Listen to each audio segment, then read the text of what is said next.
बिस्मिल्लाहिर्रहमानिर्रहीम। हम बिस्तरी करते वक्त ये 5 गलतियां भूल कर भी ना करें। दोस्तों, इस वीडियो को मियाँ बीवी पूरा ज़रूर देखें और इस वीडियो को हर वो नौजवान देखे जिसकी शादी होने वाली है या फिर जिसकी शादी होगी। तो दोस्तों, आइए जानते हैं मियाँ बीवी के ताल्लुक से कुछ ऐसे मसले मसाइल जिनको जानना उनको बेहद ज़रूरी है, मगर हम जानते नहीं क्योंकि दीनी किताब हम लोग पढ़ते नहीं है और आलिम से पूछने में हमें बहुत शर्म आती है।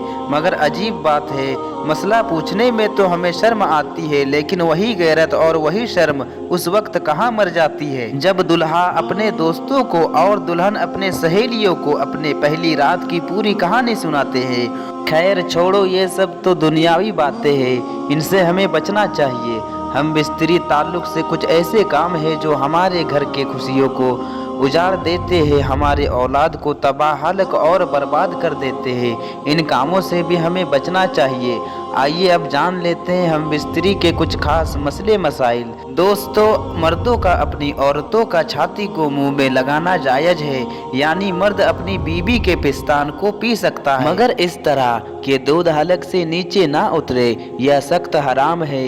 लेकिन अगर आपसे ऐसी गलती हो भी जाए तो आप लोग तौबा करें, मगर इससे निकाह पर कोई फर्क नहीं पड़ता, यानी निकाह नहीं टूटता। इसकी दलील फतवा रजविया में देखी जा सकती है।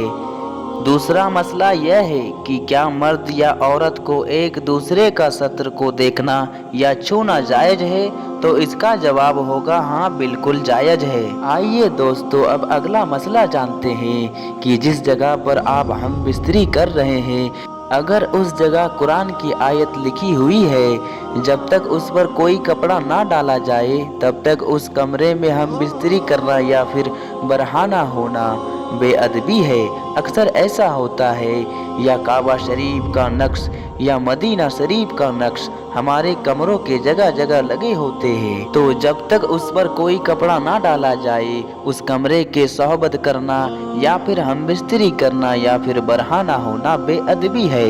हाँ, अगर कुरान जुजदान में है तो कोई हर्ज नहीं है। और रही बात दोस्तों, किबला रुख होकर भी हम बिस्तरी करना बिल्कुल सही नहीं है, यह गुनाह है। और यही वो वजह है जिसकी वजह से हमारे घरों से खुशियाँ उठ जाती है और घरों में नहुसतें आ जाती है। हुजूर सैयदना इमाम मोहम्मद गजाली रहमतुल्लाह तआला अलैहि फरमाते हैं, हम बिस्तरी के आदाब में से एक आदाब यह भी है काबा शरीफ की तरफ मुंह ना हो। और आला हजरत रहमतुल्लाह तआला अलैहि फरमाते हैं कि किबले की तरफ मुंह ना हो और ये मकरूह है और खिलाफ अदब है, और इसकी वजह से ये काबे की ताजीम हर मुसलमान पर लाजमी और ज़रूरी है। इसीलिए कि बंदा काबे यानी किबला शरीफ की तरफ मुंह करके अपनी परवरदिगार की इबादत करता है, और किबले की तरफ थूकना या पेशाब करना या पैखाना करना इन सब चीज़ों से मना किया गया है।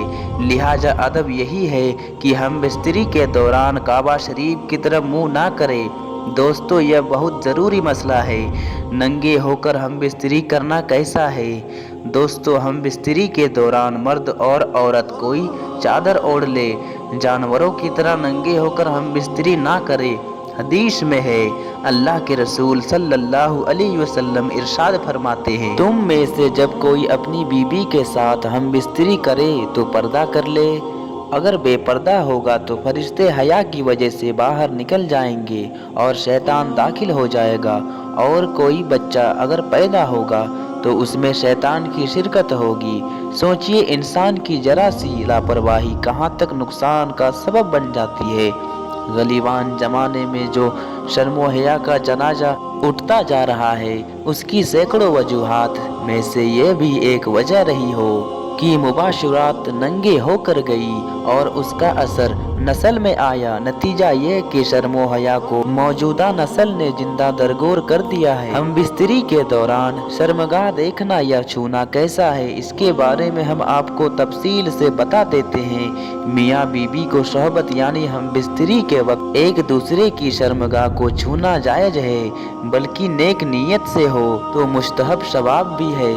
मर्द अपनी बीवी के हर हिस्से को छू सकता है और बीवी भी अपने शौहर के हर हिस्से को छू सकती है, चाहे वह शौहबत यानी कि हम बिस्तरी के साथ हो या फिर बाद में हो, किसी भी वक्त में हो। और जब भी हम बिस्तरी करें, हम बिस्तरी की छोटी सी दुआ है उसको याद भी ज़रूर कर ले। अगर वह दुआ आप लोगों को याद ना हो तो आप लोग बिस्मिल्लाह शरीफ को पढ़कर हम बिस्तरी शुरू किया करें। और बेहतर तरीका यह है कि हम बिस्तरी से पहले, शत्र खोलने से पहले यानी कि कपड़े नीचे करने से पहले ही आप लोग बिस्मिल्लाह शरीफ पढ़ लिया करें। उससे भी बेहतर तरीका है कि जब आप लोग कमरे में दाखिल हो रहे हो, हम बिस्तरी की नीयत हो तो कमरे से बाहर ही आप बिस्मिल्लाह शरीफ पढ़ ले, जिससे कि शैतान जो है आपके साथ में अंदर हम बिस्तरी में शरीफ ना हो। तो मेरे प्यारे दोस्तों, अगर आप इन सब बातों पर अमल करेंगे जो हमने आप सबों को अभी बताया, तो इंशाअल्लाह आप भी शैतान से बचेंगे और आपके जो होने वाली औलाद है वह भी शैतान से बचेंगे और आपकी औलाद बेहया और बुरी बातों से हमेशा बची रहेगी और आपकी जो औलाद होगी इंशाअल्लाह वो नेक होगी। मेरे प्यारे दोस्तों, आपसे गुजारिश है कि इस वीडियो को आप ज़्यादा से ज़्यादा लोगों तक शेयर करें। मेरे प्यारे दोस्तों, आपसे गुजारिश है कि अगर यह वीडियो आपको पसंद आई हो तो वीडियो को लाइक करें और सिराज स्टोरी चैनल को सब्सक्राइब भी कर ले, ताकि ऐसी ही वीडियो आपको सिराज स्टोरी के चैनल पे दोबारा मिलती रहे। अब इंशाअल्लाह जल्द ही मिलेंगे और एक न्यू वीडियो के साथ। तब तक अपना ख्याल रखें। अस्सलामु अलैकुम, अल्लाह हाफिज़।